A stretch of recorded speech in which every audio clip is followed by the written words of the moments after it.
사도행전 3장 1절로 12절 말씀입니다. 교독하겠습니다. 제9시 기도 시간에 베드로와 요한이 성전에 올라갈새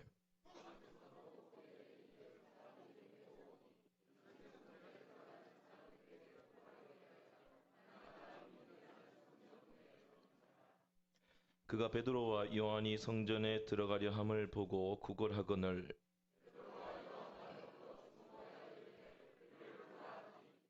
그가 그들에게서 무엇을 얻을까 하여 바라보거늘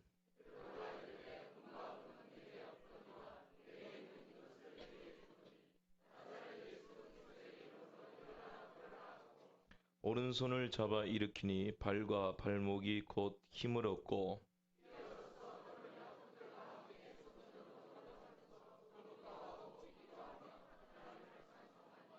모든 백성이 그 걷는 것과 하나님을 찬송함을 보고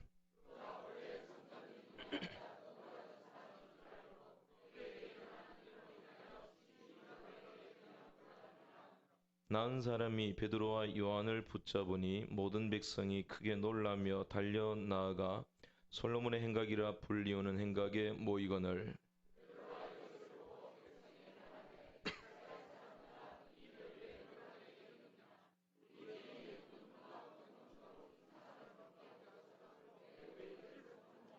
아멘. 제가 가만히 생각을 해봤는데 하나님이 너무하신 것 같아요. 왜냐하면 부흥회 끝나면 꼭 수요 예배 담당이 저예요. 몇 년째 그래요. 그거 희한하죠. 줄을 잘 서야 되는데 어제도 장현철 목사님께서 3년 타서 홈런을 때리셔가지고 굉장히 힘이 듭니다. 제가 어쨌든 뭐 설익은 밥이라도 꼭꼭 씹어 드시면 체하진 않을 줄로 믿습니다. 우리 옆 사람하고 인사하겠습니다. 예수 그리스도의 이름으로 일어나 걸으십시오. 할렐루야. 여러분 예수 그리스도의 이름으로 일어나 걸으시길 바랍니다. 사도행전은 약속하신 성령을 기다리는 것으로 시작이 되죠. 그리고 사도행전 2장에 드디어 120문도가 성령의 충만함을 받게 됩니다. 자신들의 출생지와 또 자신들의 출생지의 나라의 언어와 방언들로 이제 하나님의 큰 일들을 예언하기 시작을 하죠. 하나님께 영광을 돌렸습니다. 그리고 난 직후에 수많은 사람들이 모여들었죠. 그때 베드로가 11사도와 함께 일어나서 큰 소리로 설교를 했습니다. 그 설교의 결과는 제자의 숫자가 3,000명이 더하게 되었다. 성경은 기록하고 있습니다. 제자의 숫자가 3,000명이 더하게 되었다. 이 말씀은 예수 그리스도의 이름으로 세례를 받았다 이 말이에요. 세례식을 거행했다 이 말씀입니다. 그리고 예수 그리스도의 이름으로 세례를 받았다 이 말은 오늘 3장이 나오는 예수 그리스도의 이름으로 일어나 걸었다라는 말과 이어지는 말씀입니다. 자, 성례가 이루어졌습니다. 세례식이 이루어졌습니다. 그리고 그 큰 무리가 그 모인 곳에서 떡을 뗐습니다. 성찬이 이루어졌습니다. 그리고 마음을 같이하고 서로의 물건을 통용하기 시작했고 내 것이라 여기지 않았고 날마다 성전에 모이기를 힘썼습니다. 이게 뭘 말하는 거냐면 신약의 첫 교회가 출정하게 되었다 이 말씀입니다. 신약의 교회가 생겨났다라는 것이죠. 그런 다음에 사도행전 3장에 넘어오면 이 신약교회의 첫 기적이 일어납니다. 이것은 대단히 중요한 기적이에요. 이 첫 기적은 성령께서 사도행전 2장에 성령께서 임하시고 그 성령께서 신약의 교회를 세우셨고 그리고 이제 이 초대교회가 앞으로 성령의 역사로 하나님 나라 확장을 위해서 전진하게 됩니다. 그런데 그때 어떤 모습으로 전쟁할 것이냐 이 말씀 무슨 말이냐면 성령께서 역사하면 사탄의 세력이 가만히 있지 않습니다. 주님의 몸된 교회의 전진을 가장 싫어하는 것이 사탄의 세력이거든요. 그러면 세상 속에서 주님의 몸된 교회가 처음 출발할 때 성령께서 행진하실 때 세상 속에서 사탄의 세력들이 거기에 맞서게 됩니다.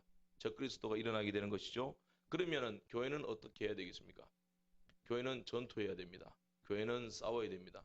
그래서 교회는 보이지 않는 교회가 있는데 이 보이지 않는 교회가 핵심인데 이 보이지 않는 교회의 핵심적인 요소로 전투하는 교회다. 그렇게 말을 합니다. 교회는 전투하는 곳입니다.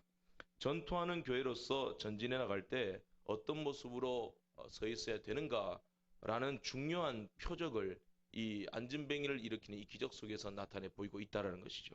신약교회가 지금 출발하고 있습니다. 이제는 싸울 준비를 해야 됩니다. 무엇으로 싸울 것이냐? 기적의 사건은 대략 이렇게 진행이 되죠. 나면서부터 안진뱅이 된 자가 성전 미문 앞에 앉아 있습니다. 근데 베드로와 요한이 제9시 기도 시간에 올라가다가 그 사람을 보게 되죠. 이제 결국에는 그럽니다. 예수 그리스도의 이름으로 일어나 걸어라 했습니다. 그러니까 이 안진뱅이가 일어나 걸었어요. 걷기만 한 것이 아니고 뛰기도 하고 찬송을 했고 성전 안으로 들어갔습니다. 모두가 놀라게 되죠. 수많은 사람들이 모였습니다. 솔로몬 행각이 모였습니다. 그래서 웅성이기 시작을 합니다. 그때 이제 베드로가 설교를 하게 되고 본격적으로 그때부터 신약 교회에 이제 이 상당히 어려운 처음 이 박해가 시작되기 시작합니다. 첫 핍박이 생기죠. 그게 사도행전 4장의 내용입니다. 제사장과 성전 맡은 자 그리고 사두개인들이 나타나서 말을 하죠. 너희들이 무슨 권세와 누구의 이름으로 이런 일들을 행하고 있느냐. 이게 단순한 질문이 아니에요. 사도행전 4장 7절에 보게 되면 무슨 권세와 누구의 이름으로 이런 일을 행하느냐 그렇게 말하고 있어요. 이것은 단순한 질문이 아니라 대적입니다. 근데 그냥 대적이 아니라 예수님께서는 이 땅에 성육신하실 때 하나님의 나라를 끌고 이 땅에 오셨어요. 그러면 사탄은 어떻게 대적을 할까요? 사탄은 그냥 방해하지 않아요. 사탄의 조직적이고 거대한 세력을 끌고 와서 그 나라에 맞서 싸우게 됩니다. 가공할 만한 힘으로 덤벼듭니다.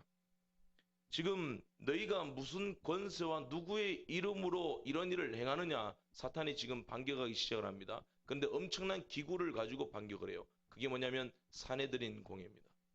유대인 최고 법정기관인 사내들인 공회, 사내드리아라고도 말을 하죠. 거의 뭐 유대인들에겐 절대적인 기관입니다. 법입니다. 대단한 조직입니다. 이 악한 사탄의 세력은요, 사내들인 공회를 딱 끌고는 출전 교회에 대적하기 시작을 합니다. 가만히 있지 않죠. 그러자 베드로가 이렇게 대답합니다. 그 영적인 배우의 영적인 세력을 보고 베드로가 이렇게 대답을 하죠. 무슨 권세라 말했냐? 누구의 이름이라 말했냐? 내가 지금 나와 요한이 안진뱅이를 이렇게 세웠는 것으로 착각하느냐? 우리가 그랬다고 생각하느냐? 아니다. 누가 그랬냐?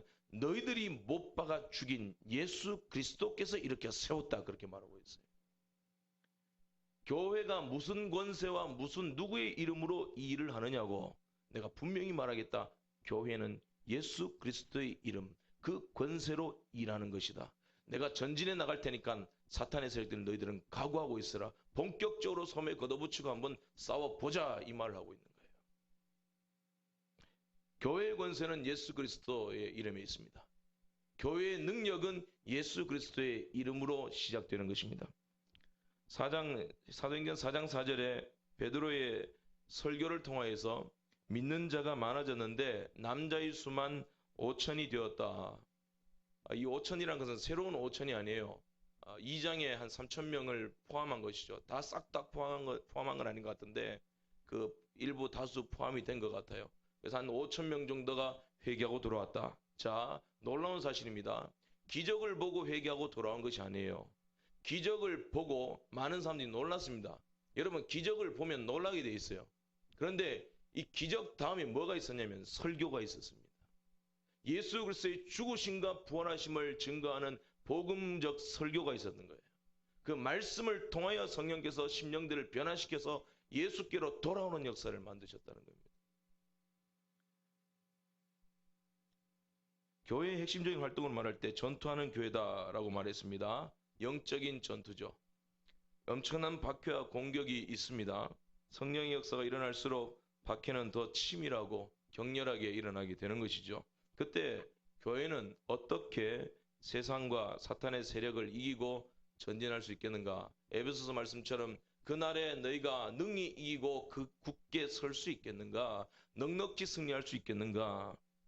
라는 것을 보여주는 핵심적인 사건이 오늘 사도행전 3장에 나오는 기적입니다. 안진뱅이는 예수 그리스도의 이름으로 일어나 걸었습니다. 이것이 교회의 권세라고 했습니다. 교회가 무슨 권세로 일한다고 했습니까? 예수 그리스도의 이름입니다. 예수 그리스도의 이름으로 이기고 또 이기고 승리할 수 있게 된다는 것입니다. 첫째로 생각해 볼 것은 예수 그리스도의 이름은 모든 것을 초월하는 힘이 있습니다. 본문 1절 2절 말씀 다 같이 한번 볼까요? 시작. 제9시 기도 시간에 베드로와 요한이 성전에 올라갈새 나면서 못 걷게 된 이를 사람들이 메고 오니 이는 성전에 들어가는 사람들에게 구걸하기 위하여 날마다 미문이라는 성전문에 두는 자라. 제9시라고 하면 아침 9시가 아니고 오후 3시입니다. 유대인들은 제3시, 그리고 제6시, 제9시 기도 시간을 정해놓고 하루 3번 성전에 올라가서 기도했습니다. 3번을 꽉 채울 필요는 없어요. 3번 중에 1번 정도만 올라가면 되는 분위기였습니다. 그렇게 베드로와 요한은 9시, 제9시 기도 시간에 성전에 기도하러 올라갔습니다. 이 성전이 위치가 어디냐? 모리아산에 있는 것이죠. 높은 산꼭대기에 세워져 있습니다. 그러면 그 높은 산꼭대기에 올라가려면 케이블카를 타고 올라가는 것이 아니에요. 아래에서부터 차근차근 올라가야 됩니다. 그러면 그 단계적으로 뜰이 있습니다. 그 뜰을 통과하고 그 뜰을 통과하고 그 뜰을 통과해서 마침내 성전까지 올라가야 되는 것이죠. 첫 번째 뜰이 뭐냐면 이방인의 뜰입니다. 그리고 그 이방인의 뜰을 지나게 되면 이스라엘 부녀자들의 뜰이 나오고 그 다음은 이스라엘 남자들의 뜰이 나와요. 그리고 그 다음에 나오는 뜰이 레위인들이 사역하는 곳이에요. 그리고 마지막 그 다음 뜰이 제사장의 뜰입니다. 이 구역을 침범하면 안 되는데 이방인의 뜰에서부터 이스라엘의 부녀자들의 뜰에 들어가려고 할 때 그 문이 있는데 그 니카노르라는 문이에요. 이 니카노르라는 문은 상당히 예쁘게 만들었습니다. 여성적으로 만드는 것 같아요. 자, 보지는 못했습니다. 그래서 너무나 아름답다, 니카노르 아름답다라고 해서 이걸 아름다운 문, 미문이라 그렇게 이름을 명명한 것이죠. 근데 여기서 주목해야 될 것은 오늘 3장 2절에 보게 되면 베드로와 요한은 안전뱅이를 이렇게 세웠는데 어떤 안전뱅이를 이렇게 세웠느냐? 나면서부터 안전뱅이 된 자를 이렇게 세웠다. 그의 나이는 몇 살이었는가? 4장 22절에 보게 되면 40세다. 그렇게 나와 있습니다. 그는 40년 동안 걸어본 적이 없어요. 정확히 말해서 그는 걷는 것이 뭔지 모릅니다. 걷는 기분이 뭔지를 몰라요. 날 때부터 안전뱅이였습니다.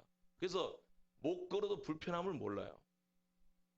한 5년이라도 걸어본 적이 있고 그 다음에 한 35년 정도를 못 걷게 됐다 그러면 이 걷는다는 기분이 뭔지를 알아요. 자유가 뭔지를 알아요. 근데 원래 태어날 때부터 노예였는 거예요. 부자연스러운 거예요. 사람이 들어서 미문에 갖다 놔야 되는 사람이에요. 세상 풍조에 이리저리 휩쓸리는 사람이었는 거예요. 그게 불편한 줄 모르는 거예요. 태어날 때부터 죄인이기 때문에. 나면서부터 못 걸었으니까 불편함을 몰라요. 그러니까 오늘 베드로와 요한을 만나서 베드로가 우리를 주목하여 보라라고 하니까 그는 나를 걷게 해주십시오. 이런 거 기대도 하지 않습니다. 걷는 것이 뭔데요? 걸을 필요가 있나요? 돈이면 되는 거죠. 나는 걸어본 적이 없기 때문에 앞으로 걸을 마음 없습니다. 내게 소망이 있다면 제게 그냥 동전 몇 입이라도 주십시오. 본문 3절에 그가 한번 보겠습니다. 본문 3절 말씀 다 같이 시작. 그가 베드로와 요한이 성전에 들어가려 함을 보고 구걸하거늘.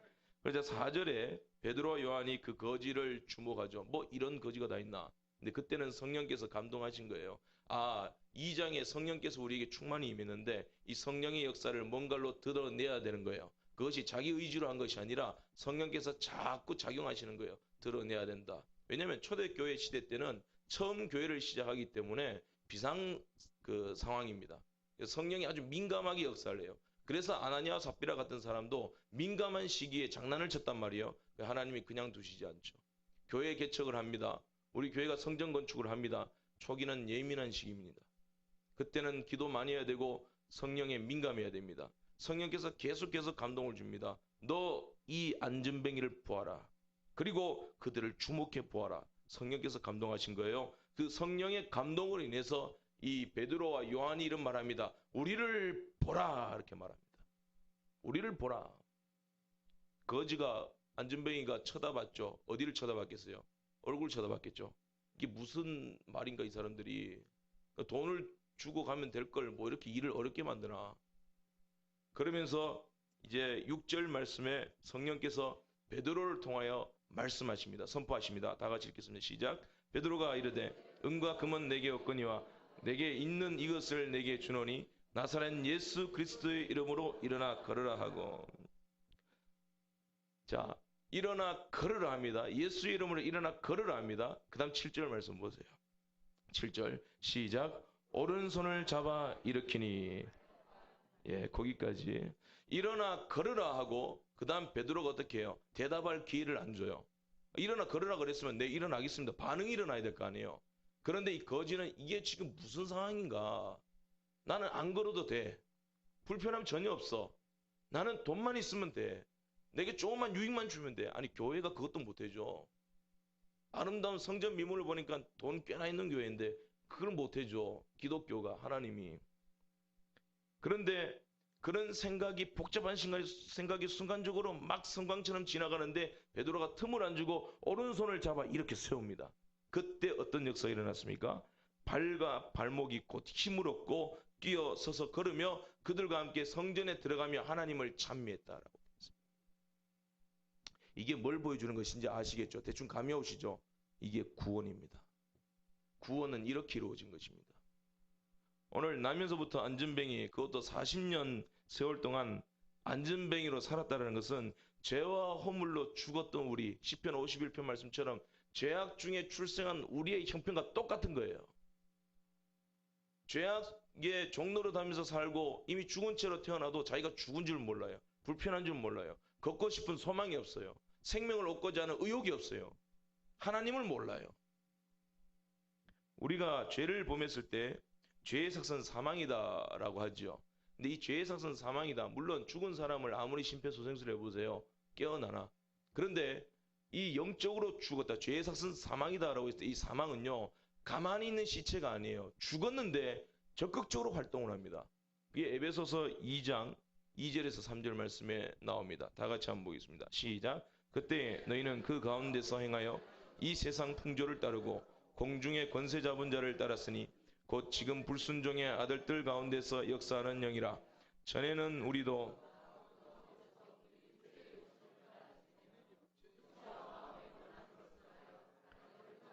본질상 진노의 자녀였더니, 여기 나오죠. 너희들이 그 가운데서 행했다. 죽어 있을 때. 그 에베소서 2장 1절이 어떻게 시작돼요? 허물과 너희의 허물과 죄로 죽었던 너희를 살리셨도다. 이미 죽었는 상태를 지금 2절부터 설명하는데 세상 풍조를 따라요. 죽었는데 따라요. 적극적으로. 그 가운데서 놀아나요. 권세 잡은 자를, 공중 권세 잡은 자를 따라다녀요. 거기에 순종하고 있어요. 육체가 원하는 대로 이리 휘둘리고 저리 휘둘리고 있어요. 죽었는데 적극적으로 악을 행하고 있습니다. 죄의 권세, 사망의 권세 아래서 종노릇하고 있는 거예요. 그래서 그냥 거룩한 것을 생각을 못하는 거죠. 하나님의 일, 하나님의 영광, 성도의 행복, 예수 구원의 축복 전혀 모릅니다. 듣도 보도 못한 거예요. 죄의 구덩이만 계속해서 파고드는 거예요. 갯벌에서 삽질해 보셨죠? 그러면 개불이 계속 들어가잖아요, 안으로. 나면서부터 40년 동안 안전뱅이 된 상태가 그런 상태입니다. 이게 죄악된 죄인의 모습이었던, 예수 그리스도를 알지 못했던 우리의 모습이라는 거예요. 이게 옛 모습이라는 거예요. 오로지 자기 육체가 원하는 것에만 관심이 있어요. 세상 풍조를 따릅니다. 하나님의 뜻도 모르고 하나님을 알지도 못하고 우리의 처지가 사망의 종로를 하는지도 모르고 그저 시집가고 장가가고 잘 먹고 잘 살고 승부의 세계에서 그 승부욕을 가지고 밀어붙여서 쾌락을 누리기를 소망하고, 그거 외에 소망이 없는 거예요. 돈 많이 벌고 싶어요. 행복하게 살고 싶어요. 그게 다라는 거예요. 그래서 노아 시대 때 그 시대가 망한 거예요. 그들이 잘못된 게 뭐가 있는지 아세요? 잘못된 거 하나도 없어요. 시집가고 장가하고, 홍수 날 때까지 시집가고 장가하고 잘 먹고 잘 살았어요. 집 짓고. 뭐가 잘못됐어요? 하나님은 잘못됐다는 거예요. 죄인이 죄인 줄도 모르고 죽은 줄도 모르고 회개하지를 않아요. 하나님 은혜를 사모하지 않아요. 이게 근본 죄인된 우리의 모습이라는 것입니다. 요한복음 1장에 어둠에 있는 자들이 성육신하셔서 이 땅에 빛으로 오신 예수 그리스도를 보아도 보지 못해요. 보아도 느끼지 못해요. 하나님의 아들로 인정하지 않아요. 성경은 분명히 선언합니다. 독생자 아들의 영광이요 은혜와 진리가 충만하더라. 분명히 선언하고 있는데 그 말씀이 뚫고 들어오지를 못하고 있습니다. 받아들이지 않아요. 안 맺어서. 그런 처지를 하나님께서 알고 계셨다는 거예요. 우리는 죄악 가운데 종로로 됐습니다. 적극적으로 그 구덩이에서 뒹굴었습니다. 그리고 빛 대신 주님 오셨습니다. 우리는 반기지 않았어요. 왜 오셨는데? 뭐 하려고 오셨는데? 나사렛에서 선한 것이 날 수 있겠느냐 그랬습니다. 하나님이 그 상태도 너 그런 상태인데도 내가 이해를 한다. 그러면서 세례 요한 때부터 외칩니다. 주 예수를 믿으라. 회개하라. 못 알아들어요. 내가 왜 회개해야 되는데? 그런 상태를 우리 하나님께서 알고 계시는 거예요. 알고 계셔서 어떻게 하셨냐면은 너희가 그 은혜로 인하여 믿음으로 구원을 얻었나니 이것이 너희에게서 난 것이 아니요 하나님의 선물이라. 하나님의 오른손으로 선물 주셔서 그 손을 잡아 이렇게 세우신 거예요. 복음이 들어와도 너희를 믿지를 않아. 사람의 능력으로는 자기의 한계를 초월할 수 없어. 예수를 믿을 수 없어. 그래서 하나님께서 직접 오른손으로 끌어당기신 거예요. 그러니까 세우니까 다리에 힘을 얻잖아요. 뛰기도 하고 걷기도 하잖아요. 다 하나님이 하신 거예요. 여러분 구원은 논리가 아니에요. 구원은 압도하는 힘입니다. 초등학생이 아무리 초등학교 6학년은 제가 어려울 거고 요즘 초등학교 2학년이 아무리 씨름을 잘해도 저랑 씨름하면 이길까요? 못 이깁니다. 왜냐하면 압도적인 힘이 있거든요. 저도 예전에 씨름했어요. 배지기, 엉덩 배지기 잘해요.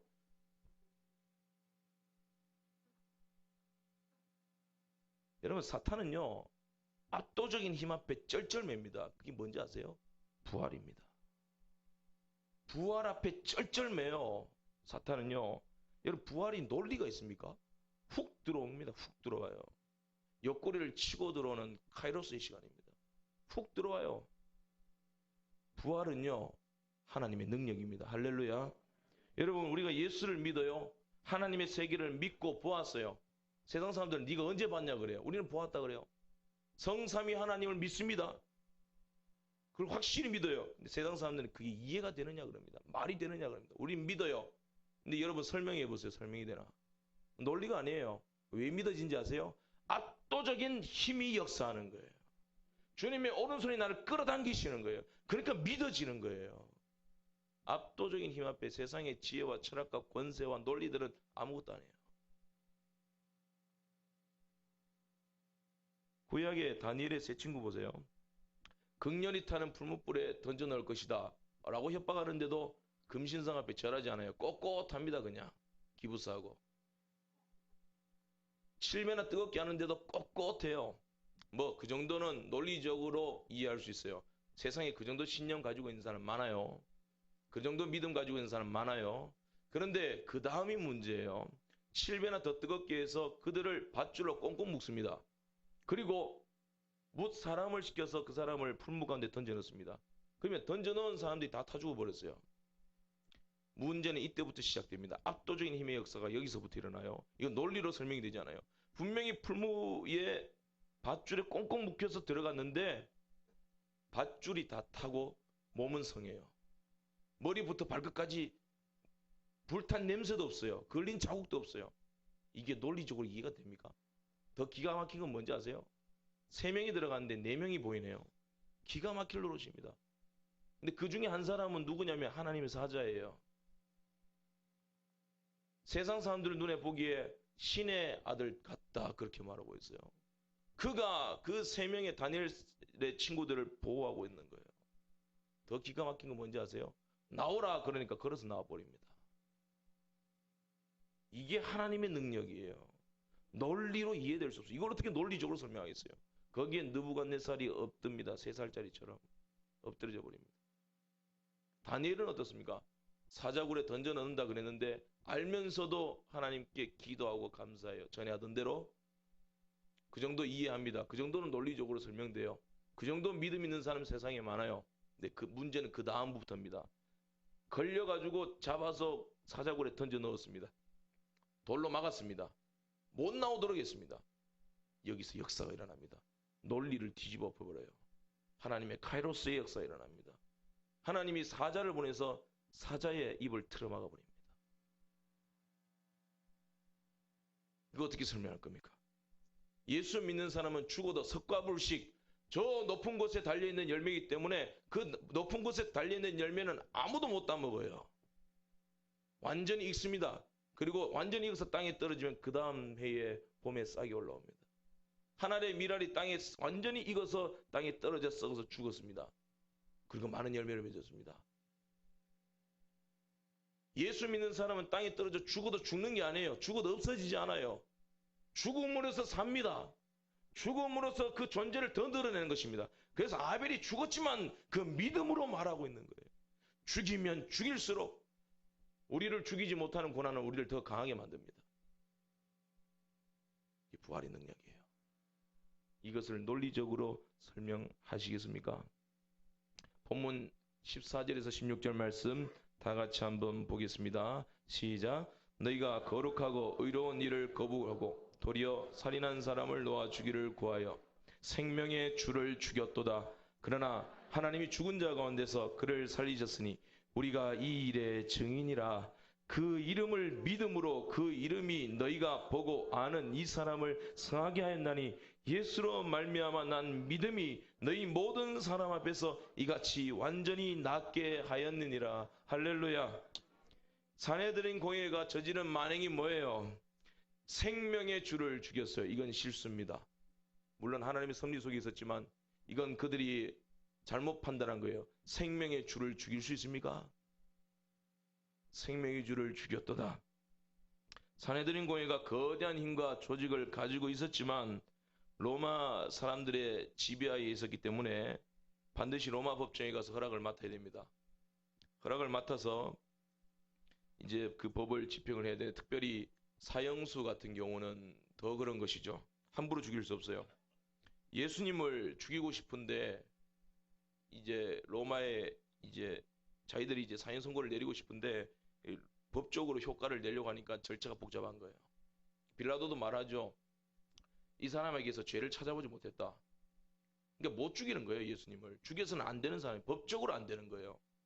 그런데 이제 로마 법정에 가서 정당한 절차를 걸치려니까 이제 골치가 아프니까 이 사내들인에서 이제 사람들을 보내가지고 말합니다. 우리도 우리네 법이 있습니다. 그러니까 예수는 죽어야 돼요. 신성모독죄입니다. 그러니까 바나바 풀어주고 이 사람은 반드시 죽여야 됩니다. 좀 그렇게 해주십시오. 빌라도가 계속 들으니까 귀찮거든요. 그러니까 이제 안 그래도 이 사람들이 데모도 많이 일으키고 또 이제 뭐 나름대로 자기들 이제 법이 있다고 하니까 존중해 주는 거예요. 알았다 그러면 나보고 관할하라 그랬고 유대인들의 소요를 좀 잠잠시키라고 했으니까 시끄러워지는 것보다 그들이 원하는 대로 예수를 내어주자라고 해서 로마의 법을 어기고 예수를 죽이도록 내어준 거예요. 불법으로 예수를 죽인 거예요. 이 당연한 거예요. 여러분 예수님이 정당하게 죽으면 그게 의인입니까? 불법으로 죽은 거예요. 불법으로 죽었어요. 그러니까 그분이 의인인 거예요. 이게 지금 성경이 보여주고 있는 거예요. 자, 예수님을 내어줬습니다. 불법으로 죽였습니다. 그리고 빌라도는 손을 씻었습니다. 손을 씻는다고 끝났습니까? 우리는 사도신경 때 늘 고백합니다. 본디오 빌라도에게 고난을 받으사 불법을 행했기 때문에요. 예수님은 법 없이 무턱대고 사형을 언도받은 것입니다. 여러분 세상이 이래요. 법을 거슬러요. 법도 없습니다. 세상 사람들이 정직 진리 외치죠. 진실 믿음으로 행하지 않는 모든 것이 죄입니다. 그 믿음으로 행하는 게 뭐예요? 예수 그리스도를 믿는 거예요. 예수 그리스도를 믿지 않는 모든 사람들의 선조차도 온전히 다 타락한 거예요. 선을 행할수록 믿음 밖에서 선을 행할수록 죄를 쌓는 거예요. 하나님을 더욱 대적하는 거예요. 자기 선으로 공로로 세상은요 자기 선 공로 정직을 따지면서 오히려 역행하고 있어요. 하나님의 법을 거스립니다. 법도 없이 기독교를 핍박하고 예수 믿는 사람을 탄압합니다. 예수를 공격합니다. 생명의 주를 죽였습니다. 그런데 그것으로 끝이 났나요? 끝나지 않았어요. 생명의 주님은 다시 살아나셨습니다. 할렐루야. 그리고 살아난 것으로 끝나지 않았어요. 오늘 이 나면서부터 안전뱅이 된 자를 일으켜 세웠습니다. 지금도 살아 역사하시는 겁니다. 여러분, 안전뱅이가 일어나 걷는 과정을 다시 한번 보겠습니다. 7절 말씀 다 같이 보겠습니다. 시작. 오른손을 잡아 일으키니 발과 발목이 곧 힘을 얻고. 자, 여기 중요한 말씀이 나옵니다. 곧 힘을 얻었다. 어디에요? 발과 발목에. 자, 요즘 사이비 종교인들이 짜고 치는 것처럼 내가 이렇게 안수하면은 서서히 보는 것처럼 더듬다가 일어나라, 이런 게 아니에요. 오른손을 잡아 일으켜 세우니까 이게 더듬거리다가 넘어졌다가 그렇게 일어난 게 아니에요. 곧 이 말이에요. 즉시 한 번도 걸어본 적이 없는 사람이 평소에 마치 걷고 다닌 사람처럼 그냥 여상하게 일어나 버립니다. 걷기도 하고 뛰기도 합니다. 이 놀라운 역사가 일어났어요. 원래부터 걷던 사람인 마냥 그렇게 생활했습니다. 곧 힘을 얻고. 하나님의 나라에는 언제나 이런 일들이 일어납니다. 예수 그리스도께서도 그런 표적들을 보여주셨습니다. 마태복음 8장 13절을 보게 되면 그 씨로 하인이 나으니라. 마태복음 8장에도 보세요. 열병이 떠나가고 여자가 일어나서 예수께 수종들더라. 서서히 낫지 않았어요. 바로입니다. 이게 뭔지 아세요? 즉각적 완전한 회복을 포함하는 기적이에요. 무슨 말이냐면 구원은 이렇게 되는 겁니다. 영접하는 자 곧 그 이름을 믿는 자들에게는 하나님의 자녀가 되는 권세를 주셨으니입니다. 믿는 자들에게는 영접하는 자, 믿는 자에게는 하나님의 자녀 되는 권세를 주셨어요. 언제요? 이렇게 빠릅니다. 이것은 시간적인 시간차가 아니에요. 하나님의 지혜고 하나님의 능력입니다. 그 즉시입니다. 더듬거리는 거 없습니다. 사망에서 생명으로 옮겨져 버립니다. 그 시로 하나님의 자녀가 돼 버립니다. 분명한 역사가 일어나는 거예요. 은혜 받으면요, 확실히 달라집니다. 확실한 역사가 일어납니다. 성령 충만 받으면 서서히 그런 거 아니에요. 뒤집어져 버립니다.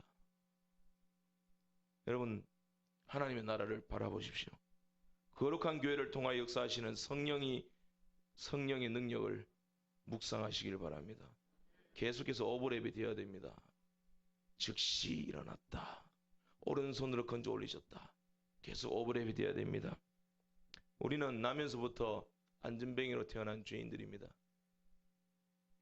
그러나 주님께서는 우리의 오른손을 잡아 일으켜 세우셨습니다. 할렐루야. 이런 역사는요, 지금도 계속해서 일어납니다. 기대하십시오. 여러분들의 자녀들 속에서 일어납니다. 우리의 가정 속에서 일어납니다. 이 대구 가운데 일어날 줄로 믿습니다. 날마다 보이지 않는 전투하는 교회 속에서 예수 그리스도의 이름으로 오른손을 잡아 이렇게 세워 발과 발목이 힘을 얻고 곧 일어나 걷기도 하고 뛰기도 하며 성전에 들어가며 하나님을 찬미하는 역사가 일어날 줄로 믿습니다. 날마다 일어나는 거예요. 여러분, 우리는 때때로 오늘 안전뱅이처럼 아무런 소망이 없다고 느낄 때가 있습니다. 나는 끝났다. 안 걸어도 된다. 난 처음부터 걷지 못한 사람이다. 이렇게 살다가 이렇게 죽는 것이다. 하나님의 사랑을 믿으시길 바랍니다. 그 이름을, 그 능력을 신뢰하십시오. 우리가 어떻게 구원받았느냐, 그것을 생각하십시오. 어디서부터 떨어졌는지를 생각하고 처음 행위를 회복하여 회복할 수 있는 저와 여러분 되시기를 간절히 바랍니다. 마지막으로 예수님의 이름은 우리를 정상적으로 돌려놓았습니다. 예수의 이름으로 일어나 걸으라 라고 했어요. 예수의 이름으로 일어나 걸으라고 했지 날아다니고 구름을 타고 다녀라 그렇게 말씀하지 않았어요. 나처럼 물리를 걸어보라. 이 베드로가 정상적인 생활을 안 하는 거예요. 그러니까 빠지는 거죠. 사람은 물리를 걷는 게 아니에요. 주님께서 십자가 위에서 뭐라고 말씀하셨어요? 다 이루었다. 뭘 다 이루셨어요? 정상으로 회복시켰다 이 말입니다. 재창조 이루셨다 이 말입니다. 최초 인간의 상태는 정상이었죠. 하나님의 형상을 담았었죠. 하나님의 지혜가 있었죠. 하나님의 아름다움이 있었죠. 근데 죄로 말미암아 이 하나님의 형상이 상실된 것이 아니라, 완전히 상실된 것이 아니라 심하게 망가져 버렸습니다. 형체를 알아볼 수 없을 정도로. 하나님께서는 이 잔재들은 남겨두셨죠. 근데 인간들이 장난치고 있어요. 이 잔재들을 보니까 이제 하나님이 안 보이는 거예요. 그래서 이 잔재들을 가지고 음악도 만들고 과학도 만들고 노래도 만들고 그러면서 자기들의 편의와 복지와 영광을 위해서 자기 행복을 추구하면서 자꾸 하나님의 나라를 대적하는 데 씁니다. 그게 로마서의 말씀이에요. 불의로 진리를 거스립니다. 그리하여 망가진 하나님의 형상의 잔재들로는 하나님을 알 수 없어요. 그래서 카이로스의 시간이 있어야 돼요. 예수 그리스도의 성육신으로 말미암아 깨닫도록 하는 역사가 일어나야 됩니다. 그것이 십자가 부활 사건입니다. 왜 예수님을 화목제물이라 하시는지 아세요? 여러분, 우리가 죄로 말미암아 사망에 처했습니다. 그것은 우리 그냥 죄를 지었기 때문에 자동적으로 죽게 되는 것이다, 그게 아니에요. 죄인이 지질 때문에 죽는 것은 맞아요. 근데 죄를 지었기 때문에 자동적으로 죽는 게 아니에요. 하나님께서 죽이시는 거예요. 그래서 하나님의 사랑을 알기 전에 하나님의 진노부터 알아야 됩니다. 구약은 하나님의 진노의 역사예요. 너희들이 하나님의 진노 아래 놓였던 그런 자격 없는 나면서부터 안전병이다라는 것을 성경은 보여주고 있는 거예요. 그런 비참한 죄의 비참한 상태, 하나님의 진노 아래 더 이상 소망이 없는 상태임을 알고 절절하게 회개하여 예수 그리스도를 믿을 때 그 사랑이 온전히 역사하는 거예요. 거기에 감격이 있는 거예요. 예수님이 단순히 내가 너희들 죄값 치렀다라는 속죄제물로 끝났다. 물론 이 속죄제물이라는 말은 화목제물 안에 포함되는 개념이에요. 단순히 내가 너희들 죄값만 치렀다. 누구 앞에서요? 이것이 중요한 겁니다. 여러분, 피는 생명이라고 그랬습니다. 예수 그리스도가 피를 흘려주셨습니다. 우리는 지금 하나님이 죽이시는 자들이에요. 하나님이 진노 아래 놓인 자들이에요. 그런데 예수 그리스도께서 우리 대신에 그 피를 하나님 앞에 드렸습니다. 진노하신 하나님의 손에. 근데 이 피는 뭐예요? 하나님께 생명을 드린 걸까요? 아니에요. 죽음을 드리신 거예요. 당신의 죽음을 드리신 거예요. 당신이 나를 위해 진노받으시고 저주받으시고 하나님께 죽임당하신 거예요.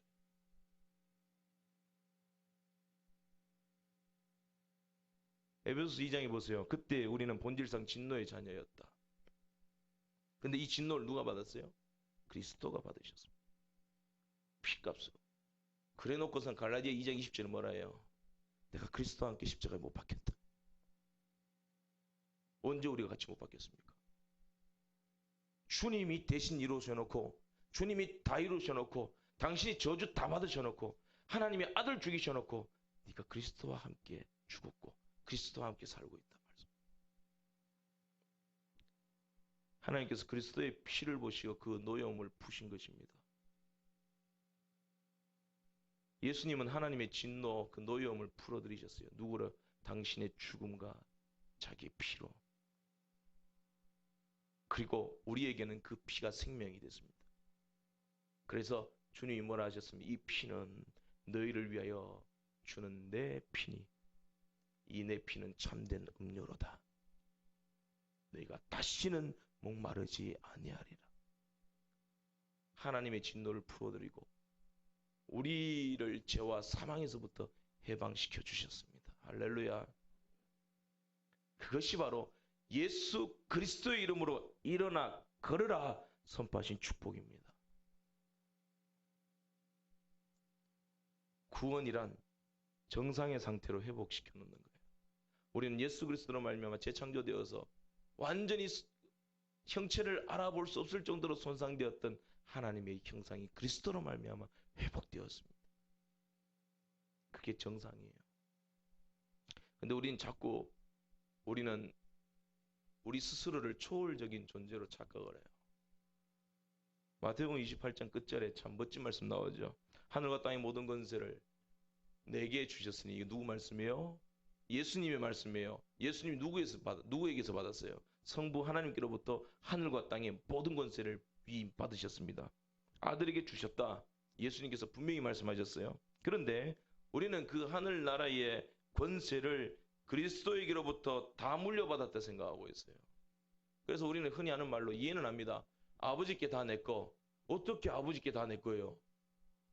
손에 쥐어줘야 내 거지. 하나님께 어떻게 다 내 거예요? 하나님의 것은 하나님의 것이에요. 하나님의 것을 내 것이라 자청하다가 선악과 따먹게 되잖아요. 하나님의 것은 하나님의 것이에요. 근데 중요한 것은 하나님의 것을 그리스도가 다 갖고 계십니다. 아들이. 근데 그 아들이 세상 끝날까지 우리와 함께 하신다 말씀하셨어요. 이게 힘입니다. 이게 역사입니다. 우리 안에 하늘과 땅의 모든 권세를 가지고 있다. 기고만장한 거죠.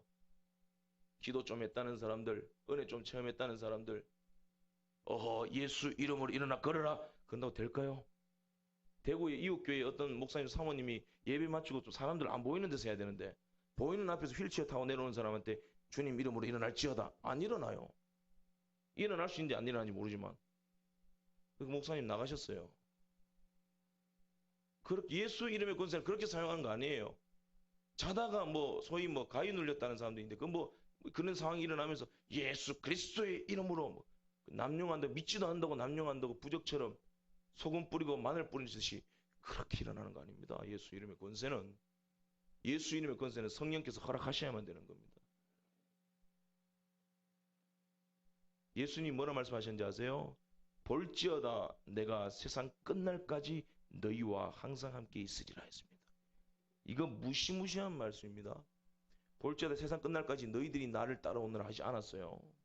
내가 너희와 항상 함께 있으리라. 그래서 존 스토트 목사님은 예수님, 하나님을 가리켜서 뭐라 했는지 아세요? 천국의 사냥개다. 한 번 물면 놓치지 않고 끝까지 따라와요. 언제 따라오라 하셨습니까? 우리는 하나님 없으면 좋아요. 내 멋대로 살면 되니까. 편하니까.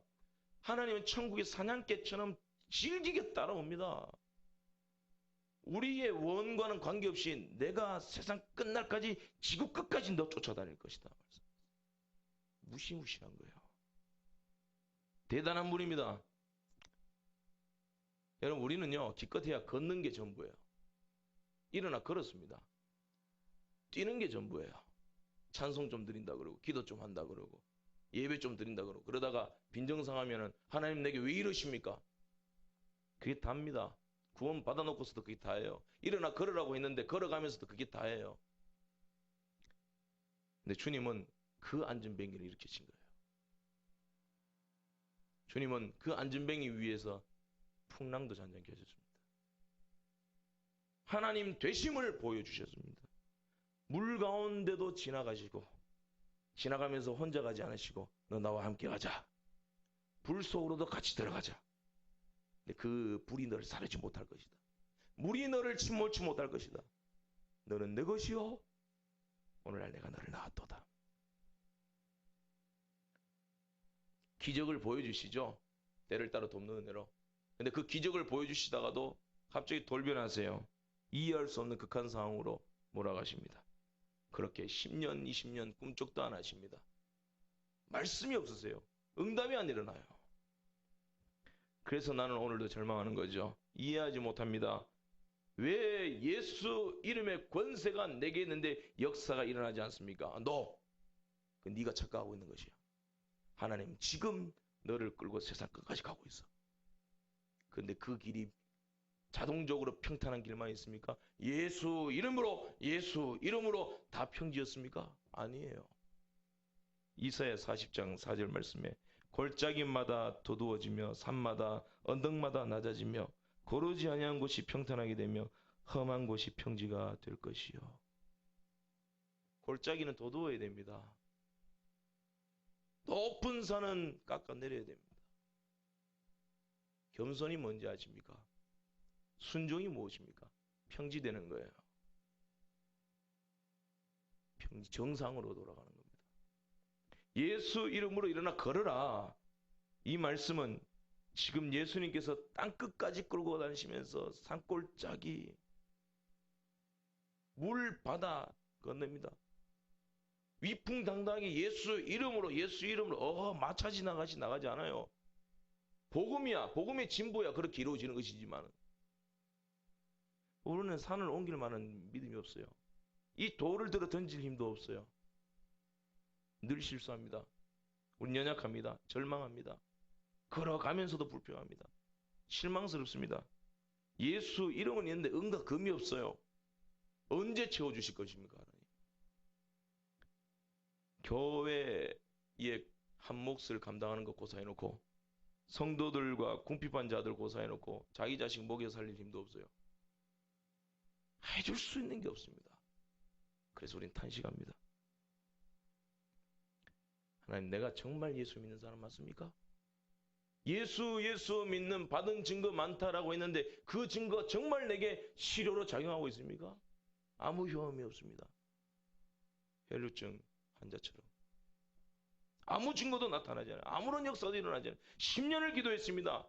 30년 동안 주님 앞에 헌신했습니다. 아무런 역사도 일어나지 않아요. 내가 정말 하나님의 사람이 맞나? 그게 정상입니다, 여러분. 그게 걷고 있다는 증거입니다. 욥의 고난을 생각해 보세요.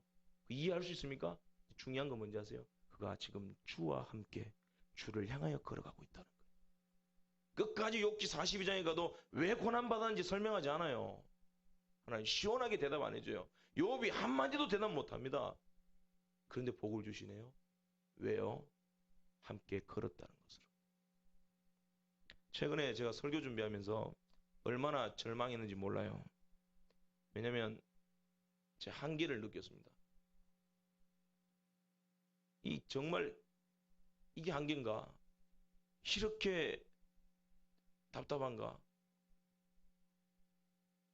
이렇게 시원하지 않은가? 이렇게 힘들어서 앞으로 목회 어떻게 하겠냐? 심각한 넋두리에 견디기 힘들었죠. 그러니까 이제 교회에 와도 그게 막 답답한 거예요. 막 짜증나고 힘들고 그게 그 답답함 때문에. 근데 오늘 말씀을 준비하면서 그게 정상이라는 것을 성경이 가르쳐주고 있습니다. 그렇게 걸어가는 겁니다. 주와 함께. 저는 그런 존재입니다. 그러나 그렇게 예수님을 따라가겠다는 걸음을 오늘도 걷고 있는 겁니다. 구원이 뭡니까? 내가 그리스도로 말미암아 걷게 된 것이에요. 삼손과 같은 힘 저에게 없어요. 솔로몬과 같은 지혜 없어요. 그러나 그리스도가 나와 함께 했어요. 그리고 그 안에서 하나님의 영광을 생각하고 하나님의 나라를 묵상하고 하나님의 약속과 축복을 치열하게 묵상하면서 저 땅끝까지 오늘도 꾸역꾸역 걸어가고 있습니다. 여러분, 제가 설교자로서 존경하는 목사님이 있습니다. 첫째는 담임 목사님이죠. 아부가 아니라 제가 섬기는 교회 목사님. 저는 언제든지 철칙은 그래요. 그거는 뭐 저의 철칙을 그래 이렇게 말씀 못 하실 것이고. 두 번째, 그 다음으로 최고의 설교자로 생각하는 분이 누가 뭐라 해도 저는 소망교회 원로 목사님이신 곽선임 목사님을 최고의 설교자로 저는 생각합니다. 저는 20살 때부터 그분 설교 들으면서 흉내도 많이 내고 모름지기 이 말 그분에게서 배운 거예요. 은혜 많이 받았습니다. 지금도 자주 듣습니다. 근데 그 목사님께서 초창기 소망교회 개척하시고 그 판자촌에서 하루에 한 기본 27가정을 걸어서 신방 다니셨대요. 많게는 33가정. 그렇게 신방을 하고 밤늦게 예배당 안으로 들어오시겠죠. 그럼 깜깜하고 아무 생각이 없대요. 그 뒷자리에 앉아서 하나님 이게 뭡니까? 하고 한숨을 쉴 때 그때 믿음의 선배들이 늘 했던 그 한마디가 생각나더라는 거예요. 목회는 연자맷돌 돌리는 당나귀와 같다. 연자맷돌 돌리는 당나귀의 소망이 뭐가 있어요? 어제도 오늘도 내일 똑같아요. 뱅글뱅글 도는 거예요. 은을 줍니까? 금을 줍니까? 잘했다고 칭찬합니까? 그런 거 없어요. 무익한 종일 뿐이죠. 은도 없고 금도 없고 끝도 없습니다. 근데 여러분, 끝이 없는 곳이 땅끝이에요. 여러분들이 당하는 고난신이 땅끝이에요. 끝도 없는 고난이에요. 마음을 비우셔야 됩니다. 나는 능력 없습니다. 나는 오늘도 겨우 걷습니다. 그 겨우 걷는다 이 말은 힘이 없어서 그런 게 아니라 사막이 있고 험한 산지가 있어요. 올라야 됩니다. 내려가야 됩니다. 헤엄도 쳐야 됩니다. 정상으로 회복된 것만으로 소망이 있는 것입니다. 기적은 생명을 능가하지 못하죠. 기적은 언제든지 지나갑니다. 생명은 영원한 것입니다. 여러분, 결코 우리는 날고 기는 존재가 아니에요. 그걸 주님이 아세요. 그래서 그 주님이 너는 걸으라고 했지. 날고 기는 존재 못 된다. 죽었다 깨어나도. 그래서 내가 네 손을 잡고 갈 것이다. 한 걸음 한 걸음 걷기도 하고 위로도 하고 노래도 불러주시고 함께 찬송도 하고 기뻐도 하고 책망도 하고 회초리질도 했다가 그렇게 땅끝까지 놀라운 추억들을 만들어 가시는 것입니다. 여러분, 은과 금은 우리에게 없습니다. 있은들 얼마 있습니까, 여러분? 우리 안에는 예수 그리스도의 생명이 있습니다. 우리는 정상입니다. 그럼 됐습니다. 많이 회의하시고 많이 애통하십시오. 그리고 끊임없이 욥처럼 물어보십시오. 이리저리 굴러도 보십시오. 좌로 굴러 우로 굴러. 건강하다는 증거입니다. 그것이 정상입니다. 악하고 거대한 사탄의 세력들이 우리를 삼키려 할 것입니다. 땅끝까지 항해하는 교회를 침몰시키기 위하여 돌진해 올 것입니다. 그러나 겁내지 말 것입니다. 그 어떤 것도 우리와 함께 하시는 예수 그리스도를 이길 수 없습니다. 우리들은 약하나 예수 권세 많도다. 할렐루야. 예수 그리스도의 이름으로 일어나 걸어라. 기도하겠습니다.